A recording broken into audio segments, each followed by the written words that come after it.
Hello friends, അങ്ങനെ ഞങ്ങൾ വട്ടായി വെള്ളച്ചാട്ടത്തിൻ്റെ മനോഹരമായ കാഴ്ചകൾ കണ്ട ശേഷം ഇപ്പോൾ ചെപ്പാറ എന്ന് പറഞ്ഞ സ്ഥലത്ത് എത്തിയിരിക്കുകയാണ്. അപ്പോൾ നേരത്തെ ചെയ്ത വീഡിയോ, അതായത് വട്ടായി വെള്ളച്ചാട്ടത്തിൻ്റെ വീഡിയോയിൽ ചെപ്പാറയും കൂടി കാണിക്കണമെന്നുണ്ടായിരുന്നു. പക്ഷേ ആ വീഡിയോ കുറച്ച് വിചാരിച്ചതിലധികം ലെങ്ത്ത് കൂടിയതുകൊണ്ടാണ് ഈ ചെപ്പാറയുടെ വിശേഷങ്ങൾ മറ്റൊരു വീഡിയോ ആയിട്ട് കാണിക്കുന്നത്. ഈ കാണുന്നതാണ് ചെപ്പാറ എന്ന് പറയുന്നത്. അപ്പോൾ ഇതിൻ്റെ താഴെ നിന്നുള്ള ദൃശ്യങ്ങളാണ് ഇപ്പോൾ നമ്മൾ കാണുന്നത്. അപ്പോൾ ഇതിൻ്റെ മുകൾ ഭാഗത്തേക്ക് കയറണമെങ്കിൽ കുറച്ച് വഴുക്കലുണ്ട്, കുറച്ച് ചെങ്കുത്തായിട്ടുള്ളൊരു പാറയാണ്. അപ്പോൾ അതുകൊണ്ട് തന്നെ അവിടെ ഒരു കൈവരി നിർമ്മിച്ചിട്ടുണ്ട്. ഇരുമ്പിൻ്റെ പൈപ്പ് കൊണ്ടുള്ള ഒരു കൈവരി ഉണ്ട്. അത് പിടിച്ചു കഴിഞ്ഞാൽ നമുക്ക് സുഖമായിട്ട് മുകളിലേക്ക് പോകാം. അപ്പോൾ ഞാൻ അതിൻ്റെ മുകൾ ഭാഗത്തേക്കുള്ള യാത്ര തുടങ്ങുകയാണ്.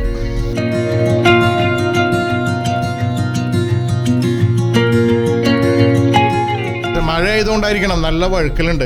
ഈ കൈവരിയിൽ ശരിക്കും പിടിച്ച് കയറിയില്ലെങ്കിൽ ചിലപ്പോൾ പണി കിട്ടും. ഇവിടുന്ന് വഴുക്കി വീണ് കഴിഞ്ഞാൽ നേരെ താഴെയാണ് ഉരുണ്ടെത്തുക. അപ്പോൾ സൂക്ഷിച്ച് കയറണം. ഇന്നത്തെ ദിവസം ആകെ മഴയിൽ കുളിച്ചാണെന്ന് തോന്നണം. കാരണം ഞങ്ങൾ വട്ടായി വെള്ളച്ചാട്ടത്തിൻ്റെ അവിടെ പോയപ്പോഴൊക്കെ നിറയെ മഴയായിരുന്നു. ഇപ്പോഴും മഴ തന്നെയാണ്. പിന്നെ ഇവിടുത്തെ ഒരു പ്രത്യേകത എന്താ വെച്ചാൽ, മുകളിൽ ചെന്ന് കഴിഞ്ഞാൽ ഒന്ന് കയറി നിൽക്കാൻ പോലും സ്ഥലം ഉണ്ടാവില്ല. ഇതിൻ്റെ മുകൾ ഭാഗം എന്ന് പറഞ്ഞു കഴിഞ്ഞാൽ ഒരു 3-4 ഏക്കർ സ്ഥലത്ത് ഇങ്ങനെ പരന്ന് കിടക്കുന്ന ഒരു പാറപ്പുറാണ്. അപ്പോൾ അതിൻ്റെ മുകൾ ഭാഗത്തേക്കാണ് നമ്മൾ പോകുന്നത്.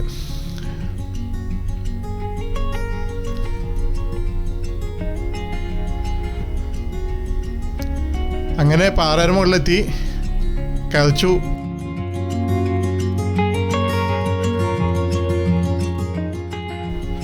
ഇവിടെ നിന്നുള്ള 360 ഡിഗ്രി കാഴ്ചയാണ് ഞാൻ നിങ്ങളെ കാണിച്ചു തരുന്നത്. ഇതിൻ്റെ മുകളിൽ നിന്ന് കാണുന്നത് ഇങ്ങനെയാണ്. ഇതിൻ്റെ ചുറ്റും, അതായത് 360 ഡിഗ്രിയിൽ ഞാൻ ഇന്ന് കറങ്ങി നിങ്ങളെ കാണിച്ചു തരികയാണ്. ഇതാണ് ചെപ്പാറയുടെ മുകൾ ഭാഗം.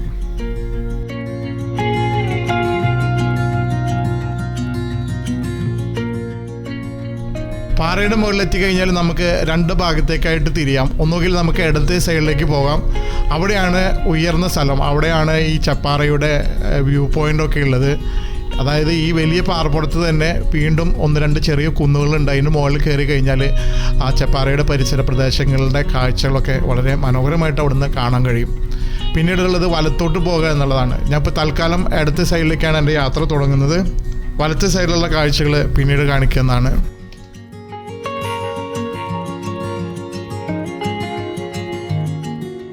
എനിക്ക് മുമ്പേ വന്ന എൻ്റെ ഭാര്യയും അവളുടെ അമ്മയും ഒക്കെ ഇവിടെ ഇരിക്കുകയാണ്, ക്ഷീണിച്ചിരിക്കുകയെന്ന് തോന്നുന്നുണ്ട്. കാരണം ഈ പാറ കയറിയപ്പോഴേ തന്നെ അവർ അവശരായിട്ടുണ്ട്. അപ്പോൾ ഇനി മുന്നോട്ടില്ല എന്ന് പറഞ്ഞിട്ടാണ് അവരിയ്ക്കുന്നത്. ഞാൻ നിർബന്ധിച്ച് അവരെ കൂടെ കൂട്ടുകയാണ്. ഇത്രയും ദൂരം വന്നല്ലേ, നമുക്ക് ഇവിടുത്തെ കാഴ്ചകൾ മുഴുവൻ കാണണമെന്ന് പറഞ്ഞിട്ട് ഞാൻ അവരെ നിർബന്ധിച്ച് കൂടെ കൂട്ടുകയാണ്.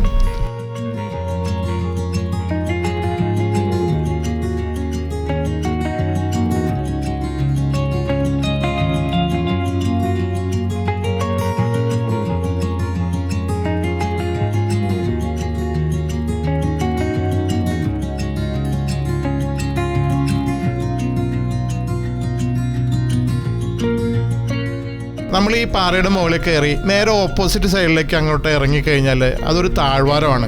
അതായത് ഈ പാറയുടെ താഴ്വരയാണത്. അവിടെ നിറയെ മരങ്ങളൊക്കെ ഉണ്ട്, നിറയെ കാടും മരങ്ങളൊക്കെ ആയിട്ടുള്ള ഒരു പ്രദേശമാണ്. ഇപ്പോൾ നമ്മൾ വേനൽക്കാലത്താണ് വരുന്നതെങ്കിൽ ഇവിടെ നല്ല ചൂടായിരിക്കും. ഈ പാറയൊക്കെ ആകെ ചുട്ടുപഴുത്ത് നല്ല ചൂടുള്ള അവസ്ഥയിൽ നമുക്ക് വേണമെങ്കിൽ കാട്ടിലൊക്കെ ആ മരങ്ങളുടെ ഇടയിലൊക്കെ പോയിട്ടിരുന്ന് വിശ്രമിക്കാനൊക്കെ സാധിക്കും. അതുപോലെ തന്നെ വേനൽക്കാലം ആയാൽ നല്ല കാറ്റായിരിക്കും ഇവിടെ. അപ്പോൾ നമുക്ക് ആ മരച്ചുവടുകളിൽ ഇരുന്നിട്ട് കാറ്റ് കൊള്ളാനൊക്കെ സാധിക്കും. പക്ഷെ ഇപ്പോൾ വന്ന സമയം ശരിയായിട്ടില്ല. കാരണം ഇതൊരു മഴക്കാലമാണ്, അതുകൊണ്ട് കാറ്റ് തീരെയില്ല ഇവിടെ.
ഇതാണ് ഞാൻ നേരത്തെ പറഞ്ഞ ചെപ്പാറയിലെ വ്യൂ പോയിന്റ്. ഇവിടെ 2 മൊട്ടക്കുന്നുകളാണുള്ളത്.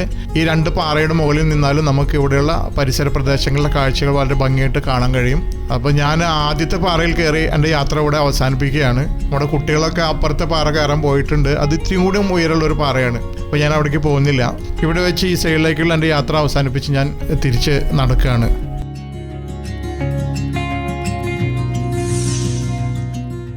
അങ്ങനെ ഞങ്ങൾ ഇവിടെ തിരിച്ചെത്തിയിരിക്കുകയാണ്. ഇവിടെ നിന്ന് ഞങ്ങൾ നേരത്തെ പറഞ്ഞ പോലെ പാറ കയറി വരുമ്പോഴുള്ള വലതുഭാഗത്തേക്ക് യാത്ര തുടങ്ങുകയാണ്. ഇവിടെ നമുക്ക് പലതരത്തിലുള്ള കാഴ്ചകൾ കാണാനുണ്ട്. അപ്പോൾ അതിൻ്റെ വിശേഷങ്ങൾ കൂട്ടത്തിൽ പറയാം.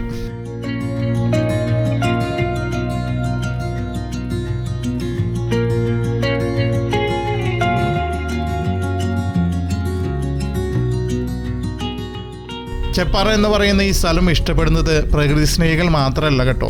ചരിത്രം ഇഷ്ടപ്പെടുന്നവർക്കും ചിലതെല്ലാം ഇവിടെ കരുതി വെച്ചിട്ടുണ്ട്. അതെന്താണെന്ന് വെച്ചാൽ ഈ വളയങ്ങൾ കണ്ടോ, ഇവിടെ 3-4 സ്ഥലത്തായിട്ട് ഇങ്ങനെ വേലി കെട്ടി തിരിച്ചിരിക്കുന്നത് കാണാം. അപ്പോൾ നമുക്ക് അതിൻ്റെ അടുത്ത് പോയിട്ട് നോക്കാം എന്താണെന്നുള്ളത്.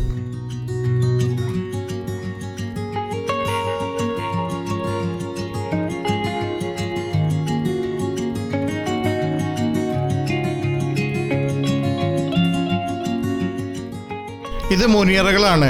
മുനിമാർ പണ്ട് തപസ് ചെയ്തിരുന്ന കാലത്ത് താമസിക്കാനായി ഉപയോഗിച്ചിരുന്ന ചെറിയ ഗുഹകളാണ് മുനിയറകൾ. അപ്പോൾ പണ്ട് ഇവിടെ ഒരു കൊടുമനമായിരിക്കണം, അവിടെ മുനിമാർ തപസ് ചെയ്തിരിക്കണം. അവർ താമസിച്ചിരുന്ന ചെറിയ അറകളാണ്. അതായത് വന്യമൃഗങ്ങളിൽ നിന്നും പ്രകൃതിയിലെ മഴ, കാറ്റ്, മഞ്ഞ്, വെയിൽ എന്നിവയിൽ നിന്നൊക്കെ സംരക്ഷണം നേടാനും അവർ താമസിച്ചിരുന്ന ചെറിയ അവരുടെ വീടുകളാണ് ഈ മുനിയറകൾ എന്ന് പറയാം.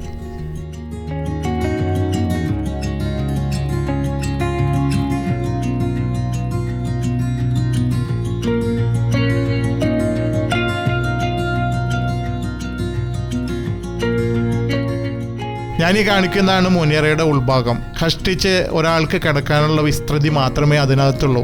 ഞാൻ നേരത്തെ ഒരു വീടെന്നൊക്കെ പറഞ്ഞത് അലങ്കാരികമായി പറഞ്ഞതാണ്. ശരിക്കും പറഞ്ഞാൽ വളരെ കഷ്ടപ്പെട്ടാണ് അവർ ഇവിടെ ഇതിനകത്ത് കഴിഞ്ഞിരുന്നത് എന്നുള്ളത് മനസ്സിലാക്കാം. കാരണം മുനിമാർ തപസ് ചെയ്യുന്നത് കഷ്ടപ്പെട്ടാണ് എന്നുള്ളത് നമുക്കറിയാലോ. അല്ലാതെ തപസ് എന്ന് പറയുന്നത് സുഖസൗകര്യങ്ങൾക്കിടയിൽ ചെയ്യുന്ന കാര്യമല്ലല്ലോ. വളരെ കഷ്ടപ്പെട്ട് തന്നെയാണ് അവർ തപസ്സൊക്കെ അനുഷ്ഠിച്ചിരുന്നത് എന്ന് ഇതിൽ നിന്ന് നമുക്ക് മനസ്സിലാവും.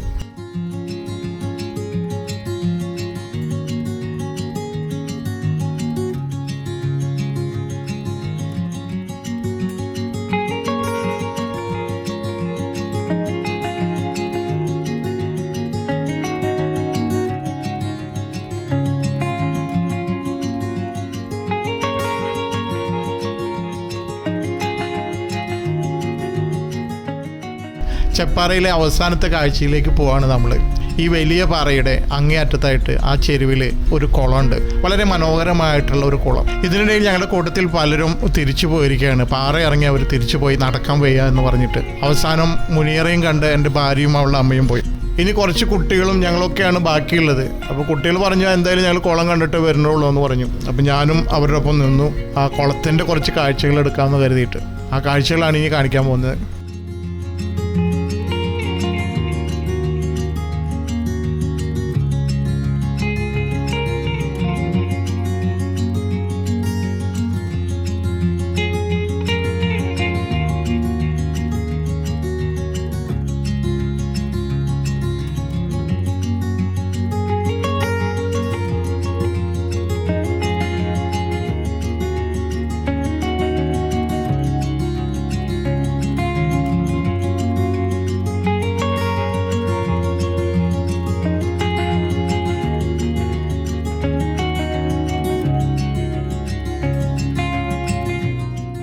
അങ്ങനെ ഞങ്ങൾ കുളത്തിൻ്റെ അരികിൽ എത്തിയിരിക്കുകയാണ്. കുളത്തിലെ വെള്ളം വളരെ പരിശുദ്ധമായ സ്ഫടികം പോലെ അത്രയും ക്ലിയർ ആയിട്ടുള്ള വെള്ളമാണ്. ഇതിലൊന്ന് മുങ്ങി കുളിക്കാൻ തോന്നും. പക്ഷെ ആരും അതിന് മുതിരാത്തത് കൊണ്ട് ഞങ്ങൾ അതിന് മുതിരുന്നില്ല. മാത്രമല്ല മഴയായതുകൊണ്ട് ഞങ്ങൾ ഓൾറെഡി കുളിച്ചിട്ടാണ് ഇവിടെ എത്തിയിരിക്കുന്നത്. എങ്കിലും ഞങ്ങളിൽ ചിലരൊക്കെ വെള്ളത്തിലിറങ്ങി കൈകാലുകളും മുഖമൊക്കെ കഴുകി, കുട്ടികളൊക്കെ മീനുകളെ നോക്കി മീൻ പിടിക്കാൻ നോക്കി തിരിച്ചു പോകാനുള്ള തയ്യാറെടുപ്പിലാണ്.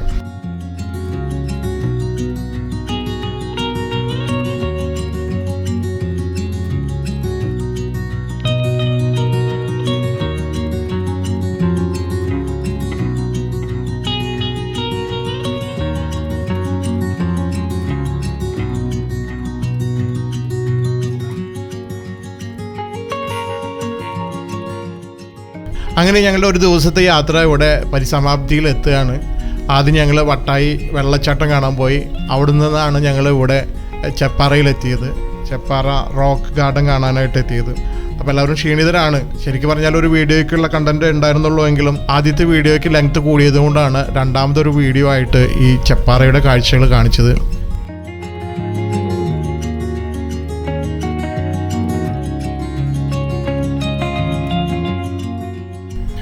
ഒരു ദിവസത്തെ യാത്രയുടെ നല്ല ഓർമ്മകളുമായിട്ട് ഞാൻ തിരിച്ചു നടക്കുകയാണ്. ഓരോ യാത്രയും ഓരോ പുതിയ അനുഭവത്തിൻ്റെ വാതിലാണ് എന്ന് പറയാറുണ്ട്. ചിലപ്പോൾ നമ്മെ സന്തോഷത്തിൽ അത് മുങ്ങിക്കും, ചിലപ്പോൾ കണ്ണുനീരിൽ നനയിക്കും. പക്ഷേ ഓരോ യാത്രയും നമ്മുടെ ഉള്ളിലേക്ക് കൂടിയുള്ള യാത്രയാണെന്ന് മറക്കരുത്. അത് ജീവിതം എത്ര മനോഹരമാണെന്ന് നമ്മെ ഓർമ്മിപ്പിക്കും. വീണ്ടും ഒരു പുതിയ പാത തേടി പുറപ്പെടാൻ മനസ്സിനെ തയ്യാറാക്കും. അങ്ങനെ ഓരോ യാത്രയും ഒരു കഥയാകുന്നു, നമുക്ക് തന്നെ എഴുതേണ്ട ഒരു മനോഹരമായ കഥ.